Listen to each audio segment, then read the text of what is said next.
इस पावन उत्सव को खिचड़ी, लड्डू, तिल का गुड़ और कुछ दान, और उसमें भी सबसे मूल दान है भगवान की भक्ति का दान, अर्थात भगवान के भजन का दान, स्मरण का दान। आप दान करो, मना नहीं है, परंतु ये प्लास्टिक की चाय की चलनी और आटा छानने की चलनी और प्लास्टिक के बर्तन और ये सब चीजें दान करना करो, आपका मन हो तो, हमारे की तरफ से कोई मना नहीं हो, पर सबसे बड़ा दान है भगवान के भक्ति का, भजन का दान, भगवान का भजन का दान। राम नाम, कृष्ण नाम, शिव नाम। प्रयास करिए मकर राशि के अंतर्गत जब सूर्य प्रवेश करे और आप जब मकर का स्नान करें और मकर संक्रांति पर्व का जब आप स्नान करें तो भगवान की अविरल भक्ति आपके भीतर समाहित हो। भगवान की अविरल भक्ति आपको प्राप्त हो और इस पवित्र भक्ति के बल पर, इस पवित्र भक्ति के बल पर हम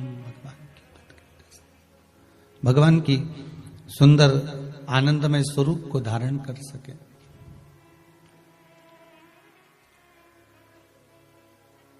महाराज, आज सुंदर पुत्रदा एकादशी भी है। आप सभी को बाबा देव अधिदेव महादेव की इस सुंदर आनंदमय पुत्रदा एकादशी के लिए भी बहुत बहुत साधुवाद, बधाइयां। अपने जीवन को सार्थक बनाने का प्रयास करिए, भगवान की भक्ति में डूबने का प्रयास करिए और जितना बन सके उतना भगवान की भक्ति में डूबने का प्रयास करिए।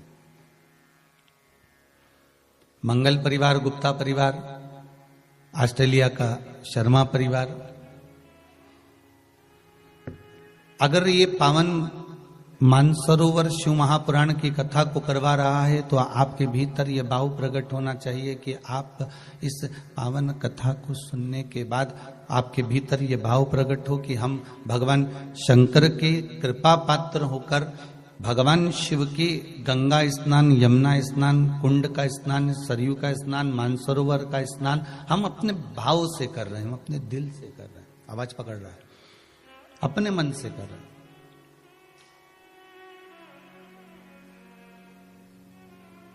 निर्मल चित्त से, निर्मल भावों से, निर्मल मन से हम भगवान को पाने का प्रयास करें तो भगवान मिलता जरूर है।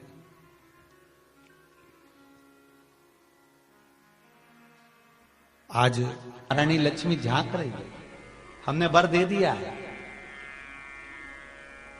कि लक्ष्मी का एक नाम गुप्त लक्ष्मी रहेगा, ये छुपी रहेगी।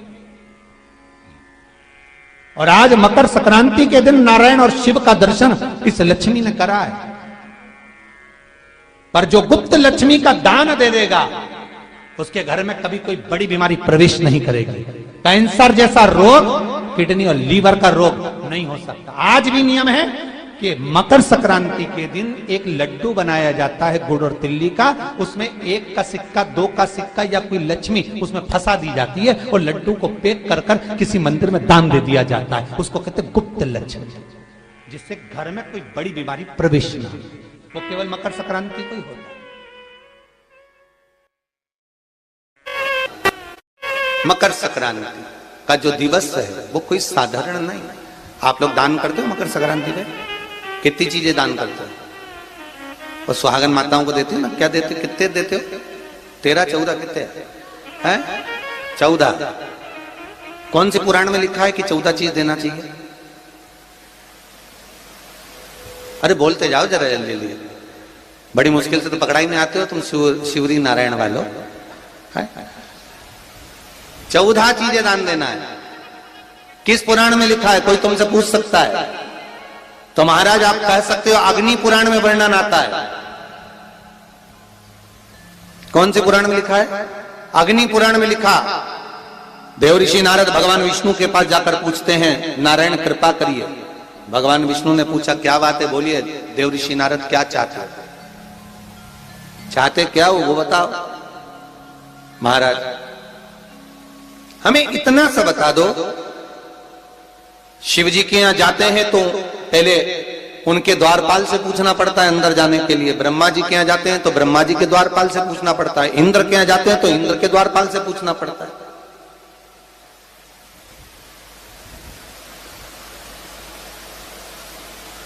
हम जितनी भी जगह जाते हैं तो कोई ना कोई द्वारपाल से हमें पूछना पड़ता है अंदर जाने के। भगवान देवऋषि नारद कह रहे हैं नारायण से कुछ ऐसी कृपा कर दो कि हमें किसी से आज्ञा लेना ही नहीं पड़े। भगवान विष्णु तो उनकी बात को बस थोड़ा सा सुने और अंदर चले गए। नारद जी को लगा हमारा तो कोई जवाब ही नहीं दिया। नारद जी वहीं पर टिक गए, खड़े रहे,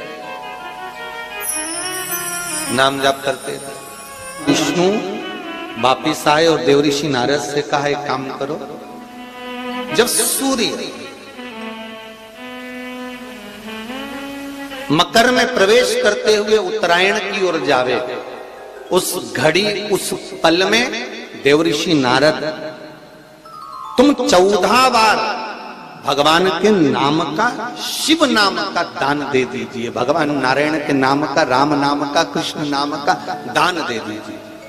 अब देखो यहां पर यह नहीं लिखा कि प्लास्टिक का डब्बा दो, समझ लेना जी हो अच्छे से, कि लोगों ने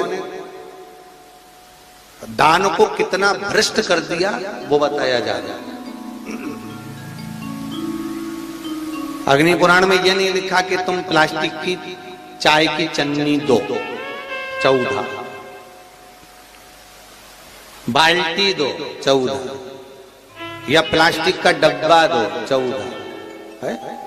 यहां पर यह नहीं लिखा है कुछ भी हो। यहां क्या लिखा अग्नि पुराण में कि मकर संक्रांति के दिन जब सूर्य उत्तरायण भाव में प्रवेश करे, मकर में जावे, उस समय पर देवऋषि नारद तुम्हारे मुख से अगर 14 बार भगवान के नाम का दान 14 जीवों को दे आओगे तो किसी भी देवता के पास जाओगे, तुम्हें परमिशन की जरूरत नहीं पड़ेगी, तुम डायरेक्ट प्रवेश कर जाओगे, डायरेक्ट। अब तुमको अगर वैकुंठ में डायरेक्ट प्रवेश करना हो तो बिना पूछे, तो उसके लिए कहा ही मकर संक्रांति पे दान दो। तो किस चीज का दान देना है महाराज? प्लास्टिक का डब्बा नहीं, बाल्टी नहीं, चन्नी नहीं, फिर किस चीज का नाम? तो कहा अगर देवर्षि नारद आप दान दे रहे हो तो 14 नाम का दान दीजिए, 14 जीवों को नाम का दान दे दो, भगवान के नाम का भजन करो। और अगर संसार के लोग दान दे तो किस चीज का? तो के अन्न से बड़ा कोई दान, अन्न से बड़ा कोई दान